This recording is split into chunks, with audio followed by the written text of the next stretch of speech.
Magandang araw mga ka-TH, Luzon, Visayas at Mindanao. Ngayon mga ka-TH, binalikan ko yung pangalawang hukay ko mga ka-TH. Yung hukay na mayroong heart marker sa puno ng niyog.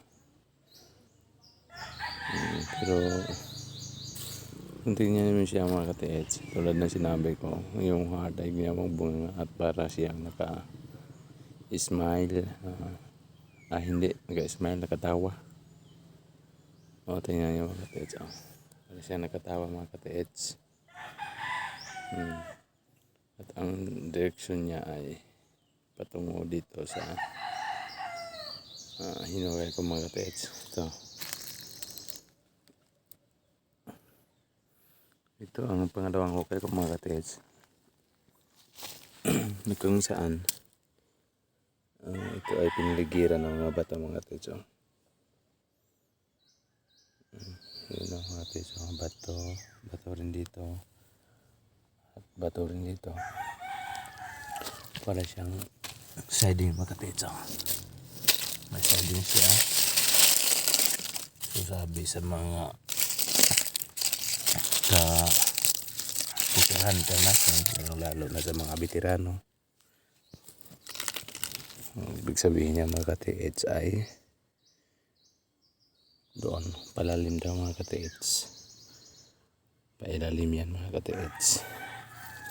Kita nyo mga ka-TH. Sabi ng ibang may interesahin patungo doon mga ka-TH, ilalim. So dito sa gilid mga ka-TH mayroon din itong ito mga ka-TH. Para siyang pointer mga ka-TH. At ito ay nakaturo doon sa gitna mga ka-TH. Kina talaga mga ka-TH. Para maging pointer mga ka-TH. So dito ito sa ilalim nakaganon. At yan ay katukuro doon sa gitna doon. Ito mga ka-TH. So pinakita mga ka-TH. Talagang pinapiyas. So baka mga ka-TH mayroon din dito mga ka-TH. Kasi sinuportahan naman dito ng mga surface trail markers mga ka-TH. So nang una yung heart doon sa niyog nakaharap dito sa painter na to, kung saan ito ay parang ulo ng agila. Medyo naputol siya dito kundi mga ka-TH.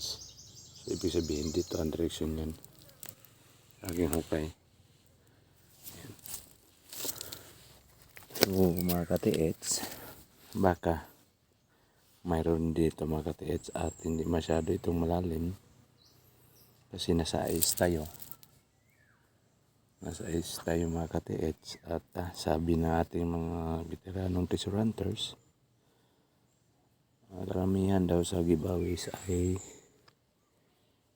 nilagay sa east kasi yun daw ang unahin nila pag ang mga Japanese Imperial Army makabalik dito sa ating lugar, ay yun ang unahin nila, yung direction sa east. So ibig sabihin mga ka-TH, yung unang hukay ko doon mayroong bato na malaki na nakatindig. Yun ang ginamit nila na reference point mga ka-TH or BBM. So ginamit niya yan mga ka-TH kasi galing doon sa nakatindig na bato patungo dito ay east. Tama naman sa east direction na to ay makikita natin yung legit talaga yung mga ka-TH. Remarking talaga yan kasi hindi naman masyadong matanda ang niyog na ito, pero remarking talaga yan mga ka-TH. Parang yung sinabi ko, ginamitan ng laser. At saka ito, nakita naman mga katiits, talagang para talagang yung tuka ng agila mga katiits. So tingnan nyo mga katiits, kahit dito sa mga side view mga katiits, so side view, so talagang parang tuka siya ng agila mga katiits. So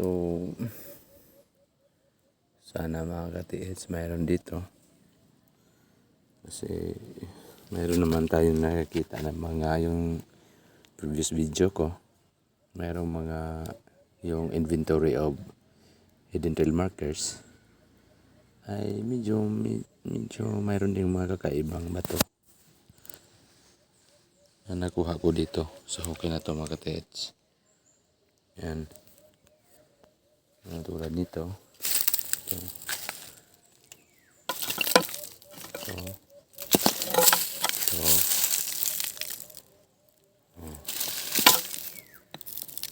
ito, saka ito. Hindi lang klaro ang pagkagawa, pero ito printer siya, tinapyasan siya mga katiits. Ito tinapyasan rin. So ito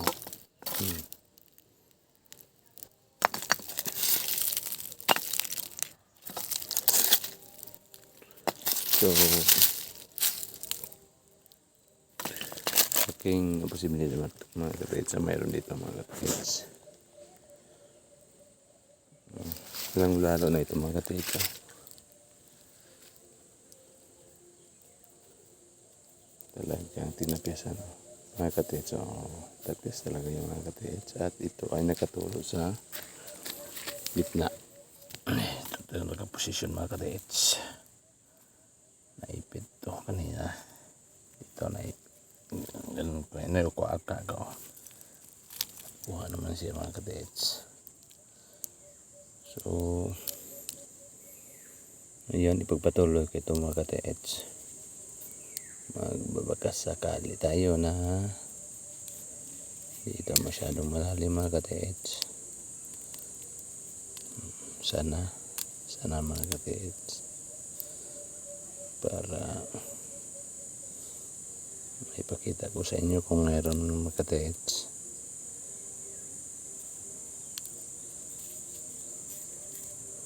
So hanggang dito lang mga katiits. Sana suportahan nyo ang channel ko kung gusto nyo masundan yung mga videos ko tungkol sa una at pangalawa kong hukay. Pwede kayo mag-subscribe mga katiits. So ito lang ang palagi kong masasabi sa inyo mga katiits. Huwag natin kalimutan ang ating sarili. Kumain tayo ng mga masustansyang pagkain para palagi tayong malakas at malusog, kasi talagang tunay na kayamanan mga katiits sa ating kalusugan. Salamat po mga katiits. God bless.